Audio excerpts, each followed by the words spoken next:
ये ब्रह्मांड इतना विशाल है कि इसकी कल्पना करना भी मुश्किल है। इस अनंत अंतरिक्ष में हर पल अनगिनत तारे जन्म लेते हैं, चमकते हैं और फिर अंधकार में विलीन हो जाते हैं। लेकिन कुछ तारे इतने विशाल, इतने भीषण और इतने शक्तिशाली होते हैं कि लाखों सूर्यों की रोशनी भी इनके सामने फीकी पड़ जाती है। ये तारे इतने गर्म होते हैं कि इनके पास आने वाली कोई भी चीज, चाहे वो ग्रह हो, कोई एस्ट्रॉयड या फिर किसी एडवांस एलियन की स्पेसशिप, सब कुछ जलकर राख हो जाता है। और जब ये अपनी अंतिम समय में सुपरनोवा विस्फोट करते हैं तो हजारों प्रकाश वर्ष दूर तक तबाही मचा सकते हैं। अगर ये विशालकाय तारे हमारे सोलर सिस्टम में आ जाएं तो क्या होगा? और सबसे बड़ी बात, आखिर ये तारे हैं कौन और इनकी ताकत कितनी भयावह हो सकती है? चलिए जानते हैं आज के इस रोमांचक वीडियो में। साल 1867 में जब दो एस्ट्रोनॉमर चार्ल्स वुल्फ और जॉर्ज रायट पेरिस ऑब्जर्वेटरी में बैठकर नए तारों की खोज कर रहे थे तो जिज्ञासा में आकर उन्होंने 14 सेंटीमीटर फोकल टेलीस्कोप का उपयोग करके सिग्नस कॉन्स्टेलेशन की ओर अपनी नज़र घुमाई और 3 चमकीले तारों को देखा। HD 191765, HD 192103 और HD 192641, जिसका नाम बाद में बदलकर WR134, WR135 और WR137 रखा गया। जब इन सितारों को स्पेक्ट्रोस्कोपिक ऑब्जर्वेशन तकनीक से देखा गया तो वैज्ञानिकों ने इनके स्पेक्ट्रम में एक अनोखी चीज देखी। इन तारों में चमकीली और चौड़ी इमिशन लाइन थी जो आम सितारों से बिल्कुल अलग थी। इसका मतलब था कि तारे बेहद गर्म और इनमें से तीव्र सोलर विंड्स और गैसों का तेजी से इमिशन हो रहा है। किसी भी तारे के प्रकाश से हम उसके तापमान, रासायनिक तत्वों और उम्र का पता लगा सकते हैं।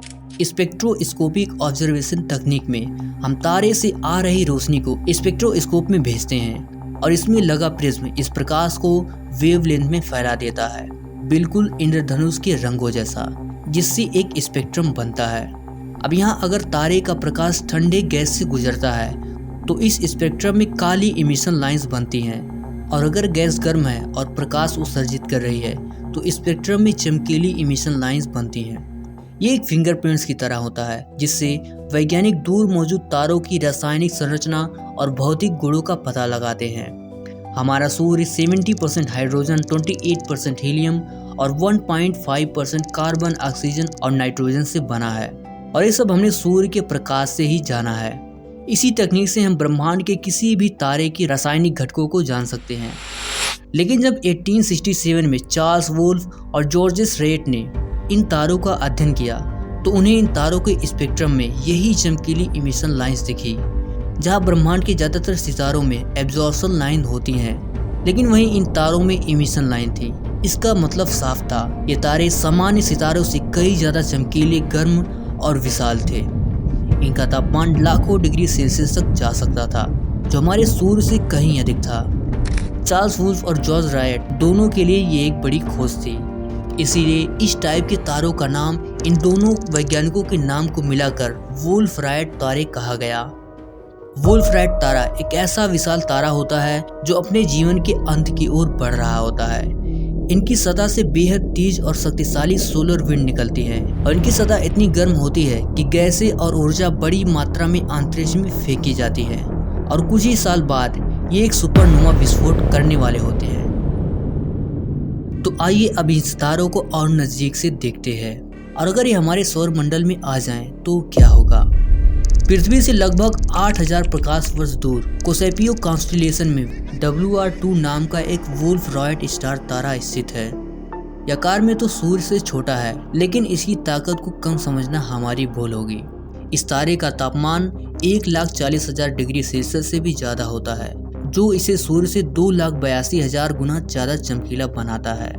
इसका रेडियस सूर्य के केवल 89% जितना है, लेकिन इसके बावजूद यह मिल्की वे में खोजा गया सबसे छोटा वुल्फ रायट तारा माना जाता है। छोटे आकार के बावजूद इसकी चमक और ऊर्जा इतनी ज्यादा है कि आप सोच भी नहीं सकते।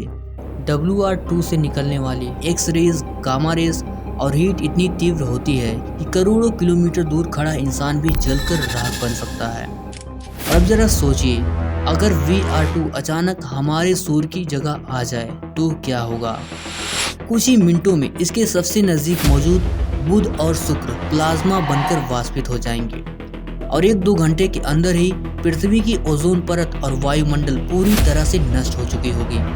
महासागर उबलते हुए भाप बनकर उड़ जाएंगे और धरती की हर जैविक संरचना, पेड़, जानवर, इंसान और यहाँ तक कि डीएनए भी टूट जाएगा। और कुछ ही पलों में इसका हाल आज से करोड़ों साल पहले एक जलती हुई लावे की तरह बन जाएगा। और मार्स प्लेनेट का भी यही हाल होगा। वहीं दूर मौजूद ग्रहों जैसे जुपिटर और सैटर्न पर भी तबाही मच रही होगी। यानी अगर VR2 सूर्य की जगह होता तो पूरा सौरमंडल एक प्रलय में बदल जाता। हालांकि ये वोल्फ-राइट कैटेगरी का सबसे छोटा तारा है, फिर भी सूर्य से लाखों गुना चमकीला और उससे खतरनाक रेडिएशन निकालता है। तो सोचिए इस कैटेगरी का सबसे बड़ा तारा कैसा होगा, वो कितना मैसिव और भयंकर होगा। और अगर वो हमारे सोलर सिस्टम में आ जाए तो क्या होगा, और क्या हो अगर वो स्टार आज ही एक सुपरनोवा धमाका कर ले, क्या हम उससे बच पाएंगे? पृथ्वी से करीब 1,63,000 लाइट ईयर्स दूर हमारी आकाशगंगा से बाहर स्थित एक सैटेलाइट गैलेक्सी लार्ज मैजेलॉनिक क्लाउड, जो हमारी ही गैलेक्सी का चक्कर लगाती है, इसमें ब्रह्मांड का सबसे बड़ा नेबुला टेरेंटुला नेबुला स्थित है, जो लगभग 1800 प्रकाश वर्ष के एरिया में फैला हुआ है। और इसी के बीचों बीच मौजूद है R136A1, जो आज तक का ब्रह्मांड का सबसे मैसिव और ल्यूमिनस तारा माना जाता है। अगर हम इसकी तुलना सूर्य से करें तो इसका मास करीब 200 सूर्यों के बराबर है। इसका वॉल्यूम लगभग 80,000 गुना सूर्य से बड़ा है, यानी 80,000 सूर्य इसमें आसानी से समा जाएंगे। इसका रेडियस सूर्य से 40 गुना बड़ा है, लगभग 2.97 करोड़ किलोमीटर। ये तारा सूर्य से 10 या 20 नहीं बल्कि 47 लाख गुना ज़्यादा तेज चमकता है। मतलब एक साफ आसमान में हम इस तारे को खुली आंखों से लाखों किलोमीटर दूर लाइट ईयर से भी देख सकते हैं। जहां सूर्य का तापमान 5500 डिग्री सेल्सियस है, वहीं R136A1 की सतह का तापमान 50,000 डिग्री सेल्सियस है। तब आप ही सोचकर बताओ कि तारा कितनी तबाही मचा सकता है। अगर R1 हमारे सौरमंडल में प्रवेश कर जाए तो क्या होगा? ये किस तरह से सब कुछ खत्म करेगा? क्या कोई ग्रह इस तबाही से बच पाएगा?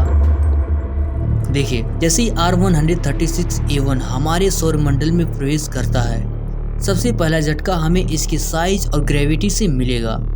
इसकी गुरुत्वाकर्षण शक्ति इतनी जबरदस्त होगी कि मरकरी, वीनस, अर्थ और मार्स को खींचकर निकल सकता है।